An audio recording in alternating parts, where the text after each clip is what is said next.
What's up, guys? My name is Justin. Welcome back to the channel. Today we are back on Gran Turismo 4 for another car story, and today we have the second generation Viper GTS, the coupe. Just an incredible car to me. Again, you guessed it, another car from my childhood that I was first introduced to in Need for Speed Hot Pursuit 2, as a lot of these have been, but this one's also very special to me for some other reasons. So let's fire it up, let's launch it, and then we'll talk about it.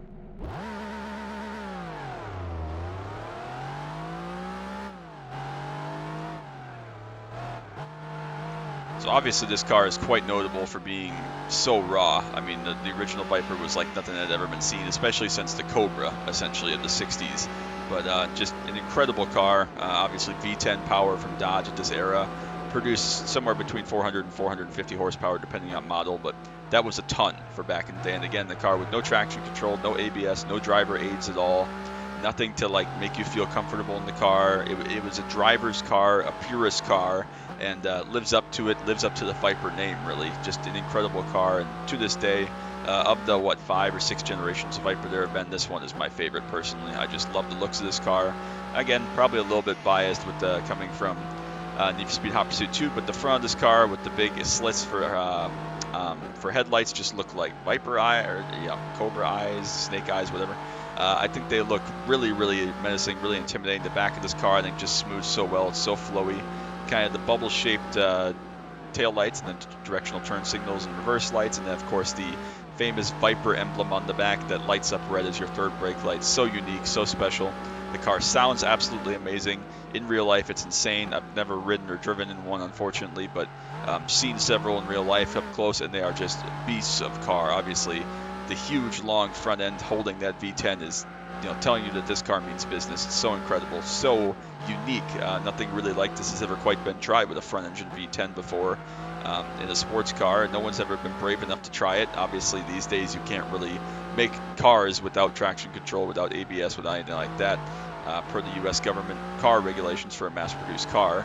So this is kind of a lonesome car in its breed that lives up to it, and it makes sense when you look at how these cars are valued today. I mean, a lot of these are between $60,000 and $80,000, which is insane for, again, a just about 25-year-old, roughly. Again, this car was produced for like 6 or 7 model years. A 25-year-old kind of American sports car to have gone up 25% in value since it was new is pretty crazy. So definitely insane. This car, I prefer the coupe car over the convertible, which was what the SRT10 or whatever it was called, but the GTS, this kind of coupe model, I think is a lot better. It looks nicer. Obviously, I would love to have one that was red with black stripes or whatever, but I think this silver with blue stripes looks pretty damn good.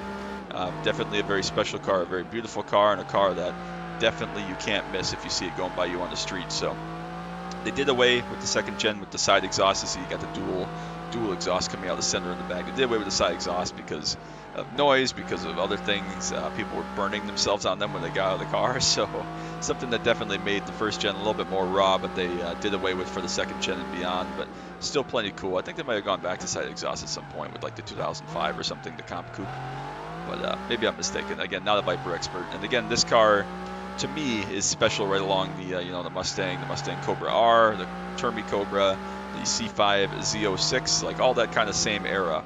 And this car definitely, to me, stands up right with them. Again, it's a little bit different. It's not really the same kind of sports car-y thing that those are, but along the same lines, and obviously being American competition, it makes sense.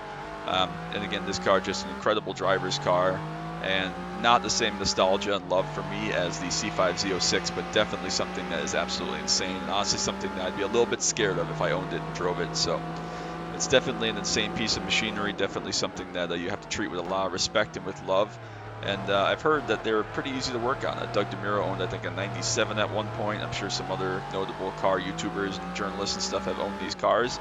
And because they were so widely produced, and because they're, again, just another Dodge, essentially, for a lot of the parts, some of these things are really easy to find for parts. So apparently they're semi-easy to maintain, especially for what it is. And they definitely are cars that you can love and use and drive regularly, and they're never going to blow up or cost you 500 grand to repair or anything like that. So definitely a special car, a unique car, quite an amazing car. Again, I personally just love it. Again, this would be one of those cars where if I ever become a zillionaire and hit the lotto, I would get one of these just to, take it to car shows to make kids really happy and make them scream. And you know, make them fall in love with cars in the same way I did, because it's something you can't miss. The road presence is undeniable. It's obviously very, very fast, and not a comfortable car by any means. It's not a Grand Tourer. Don't get that mixed up.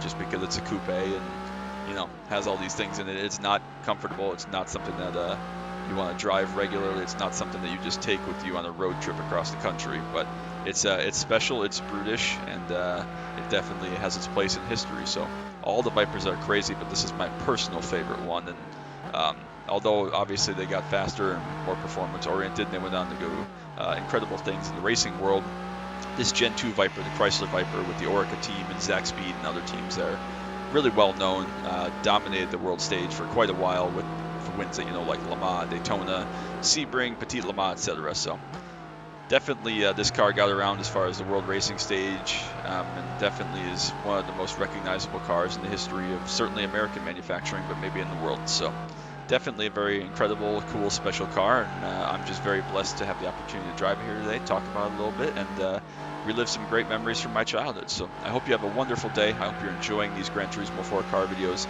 Still have a handful to go, so make sure you come check those out in the next couple of weeks. Got some really great ones planned. I think there are 5 more after this, so very excited to do those and get those done and be able to talk about, again, some really, really special cars to me.